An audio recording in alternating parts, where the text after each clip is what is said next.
In-numru ta' nies qiegħda reġa' naqas għax-xahar ta' frar meta mqabbel max-xahar ta' qabel. Dan skont statistika maħruġa mill-Uffiċċju Nazzjonali tal-Istatistika l-NSO. Jirriżulta li fi frar li għadda n-numru ta' nies jirreġistraw għax-xogħol kien ta' 2585. Dan ifisser 90 ruħ inqas mill-ewwel xahar tas-sena meta n-numru ta' nies qiegħda kien ta' 2675. Il-qatt ilu jonqos mix-xahar ta' Ġunju wara li kienet laqtitna l-imxija u issa jinsab kważi fl-istess livell ta' qabel faqqet il-pandemija.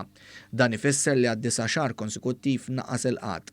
Filwaqt li f'Mejju l-ammont ta' nies jirreġistraw kien ta' 4409, sa' t-tieni xahar ta' din is-sena n-numru ta' dawk ifittxu xogħol naqas b'1824.